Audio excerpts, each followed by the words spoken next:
It's June 21st, 1941, and the skies above northern France are tense with the hum of propellers and the anticipation of combat. A mixed escort of British Spitfires and Hurricanes leads a squadron of Blenheim bombers toward their target, hoping to strike swiftly before German defenses can respond. As the formation presses on, a solitary Bf-109 unexpectedly dives out of the sun, plunging straight through the Allied ranks. While the British fighters scramble to intercept, the lone German pilot races unflinchingly toward the bombers, ignoring all danger.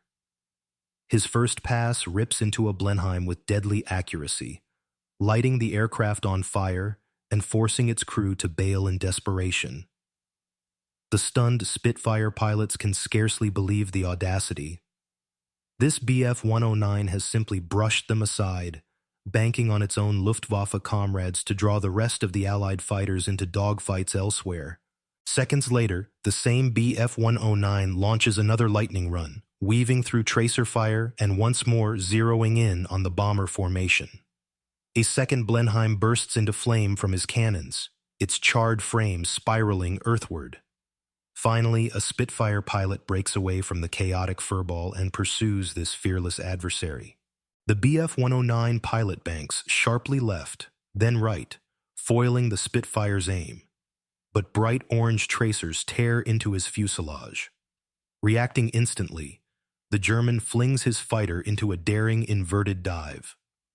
The pursuing Spitfire overshoots, missing its chance at a kill. Yet before the 109 pilot can feel relief, another Spitfire takes up the chase, pumping shells squarely into his radiator.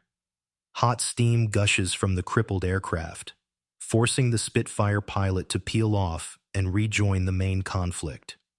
Below, with its engine overheating and power fading, the Bf-109 loses altitude. Remaining calm, the German pilot pinpoints a nearby Axis-held airfield and expertly guides his damaged machine to a soft belly landing. Sliding to a halt, he exhales, heart pounding. Though the Allies have landed a critical blow, he's alive, and he'll certainly fly again. That remarkable pilot is none other than Adolf Galland, a swiftly rising star in the Luftwaffe. Early triumphs. Galland's journey took a pivotal turn in February 1940, when he first climbed into a Bf-109 cockpit, just weeks before Germany's advance into Belgium. Only 2 days into that campaign, he engaged in his inaugural dogfight. Flying in tandem with his wingman, Galland spotted 8 Hurricanes cruising below. In his own account, he admitted feeling oddly calm, neither anxious nor thrilled. Lining up his shot on the unsuspecting Hurricanes, he squeezed the trigger. Shells blasted across one Hurricane's wings, scattering the formation in all directions. Galland rapidly zeroed in on his chosen foe, firing measured bursts into its tail and wings until the stricken Allied fighter spiraled down, uncontrollable, to the earth. Spying a second Hurricane attempting to flee, he sped off in pursuit. The Bf-109's faster climb and superior velocity let him catch the enemy quickly. Although that pilot attempted a desperate vertical ascent, the Hurricane soon stalled, toppling from the sky in a deadly tumble. Despite bagging 2 victories in a single sortie, Galland wrote later that the experience felt hollow. There was no adrenaline rush, nor was I elated by success.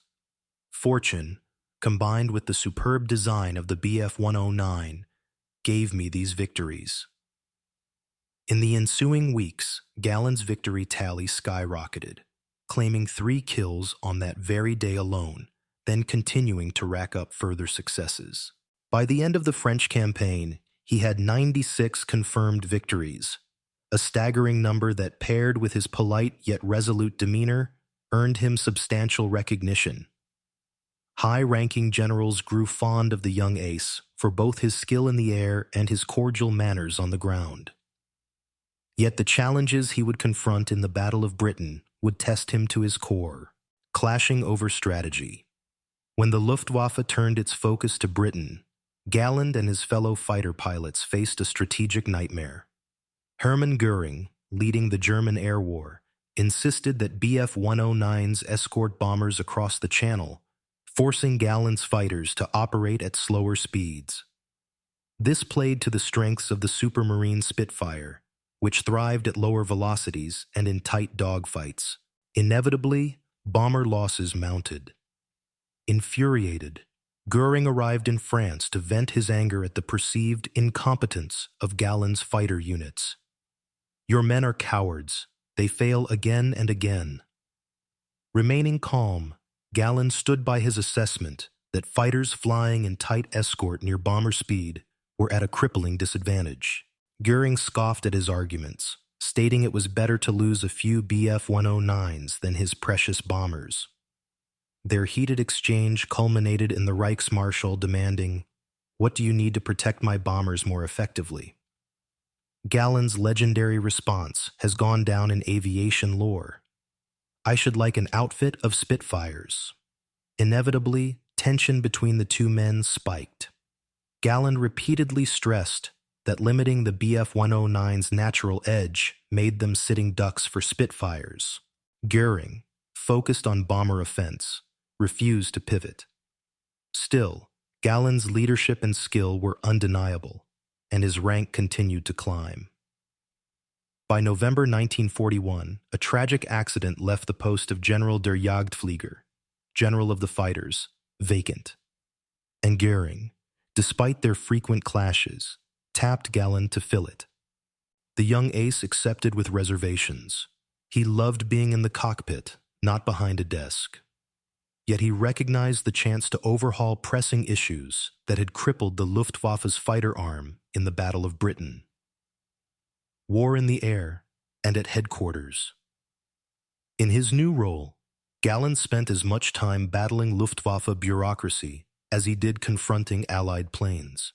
Determined to modernize strategies, he came into conflict with Göring over and over, especially on how best to deploy fighters, and whether to emphasize bombers or develop advanced aircraft like the Me-262 jet. In fact, Galland was one of the earliest German commanders to champion the Me-262 as a high-speed interceptor that could change the game against Allied bombing raids, if only it were properly deployed. Göring, meanwhile, wanted to turn the Me-262 into a fast bomber, further inflaming tensions. At times, the friction grew so severe that Göring tried to have Galland court-martialed for disagreeing with official policy. Hitler personally intervened, preventing any legal action against one of Germany's greatest aces. Galland thus continued to serve as General der Jagdflieger for over 3 years, remarkably the longest tenure in that position during the entire war, until Göring finally sacked him late in the conflict.